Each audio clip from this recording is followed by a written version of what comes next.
Here with Matt Vaughan at Easy Street Records. Matt's the owner of Easy Street Records, and coming out on Saturday for Record Store Day is probably the most anticipated release. It's Pearl Jam live at Easy Street Records. It's a historic recording, and we're sitting right in the spot where the deal almost fell through. Yeah. Describe what happened. Yeah, you're Kelly Curtis Management, and he was telling me, hey, you know, this idea that you and the band have about an in-store at Easy Street. At the time I had the Queen Anne store and they were going to do it there, but it was just too visible. So you had pitched the idea of an in-store. The band told me to pitch the idea to their manager, and then they were going to act as if they were hearing about it for the first time at the next band meeting. Oh, that's a great idea. And much to Kelly's surprise, they all jumped up and said yes within a second. Kelly calls me and says, I don't know what this is all about, but I've never had all 5 guys say yes to something so quickly. You know, this is a Democratic band, and if one guy is on the fence about something, it doesn't happen. Yeah. But they really want to do this, and so for a week or so, their crew was coming into the Queen Anne store, and eventually Kelly decided this, you know, was just too visible for security reasons. It just couldn't happen, and you know, so my you know, I knew it was a Hail Mary dream anyhow, but the band did want to do something to recognize these independent retailers who were coming into Seattle for this convention that I was hosting. And so he's giving me the kill shot, and he's telling me, hey, you know, I'm sorry, but let's pay for a dinner with everybody and shake hands and maybe listen to a couple new songs, and we'll call it good. And I'm sitting right here, and all of a sudden I see Ed walk through the front door, and you know, Eddie would shop here once a week anyhow. I mean, that wasn't uncommon, but I could sense that he knew that this meeting was going to be taking place.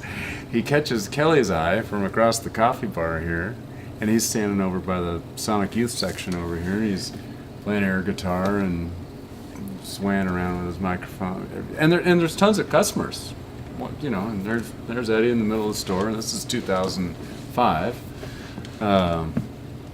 And he yells over to Kelly and myself. He says, "This'll be just fine."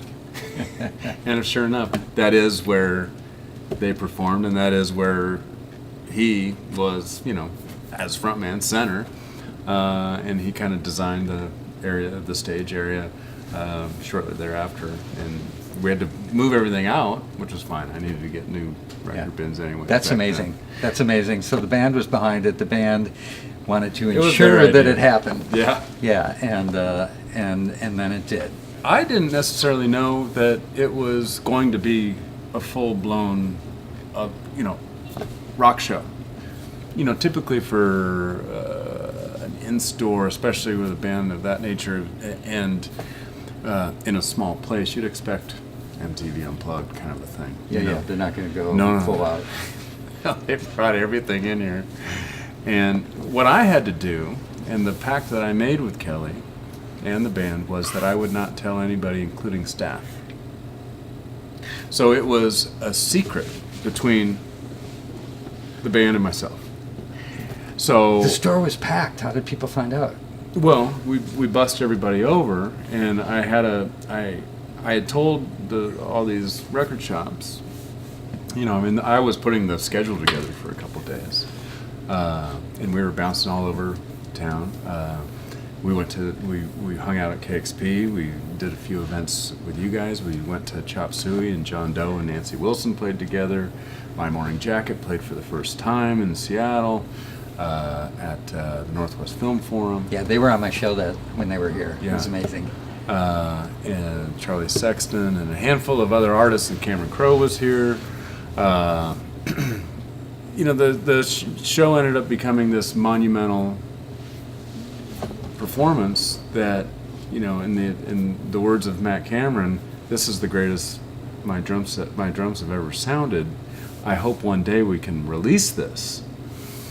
And sure enough, they decide that they're going to release it as a CD, and they're going to release it through independent record store distribution, not Universal Music, not Sony, but through our Think Indie network, which was unheard of back then. No, bands didn't do that. Not especially not bands that were that size. It'd be a huge political and thing, it was. I mean, they truly did upset the apple cart there by putting their necks out there for us and saying, hey, we see the struggles that this industry is having, that these local record shops are having, and these record shops around the country are part of our culture and how we even became a band in the first place. As Ed, recently was just talking about, getting turned on to Talking Heads and Split Ends and going to Lose Records, and Mike could say the same thing about coming to Easy Street early on, and Jeff at Rockin' Rudy's. So they put it out through this network, and it ends up helping to create what we have today as Record Store Day, and that was 3 years prior to Record Store Day. Yeah, the first Record Store Day was 2008. So in 2005, the coalition of independent record stores was small. It was only like 15 stores, right? And Pearl Jam plays here. You're hosting this, gathering of representatives from all these stores, like 15 of them. So Pearl Jam play. They put it out the next year, 2006. To support independent stores, like you said, an incredible show of support, because that took a lot of courage on their part, given that the politics were such that was going to upset all the major stores and all the chains. And well, most of the record labels had relationships with the big box retailers. Yep. And the e-retailers too. So for a band like that to say, hey, you know what, we're not going down that road, we're not giving exclusives to Best Buy, we're not undercutting the independent record stores, we're actually going to give them the exclusive, and you guys aren't getting it.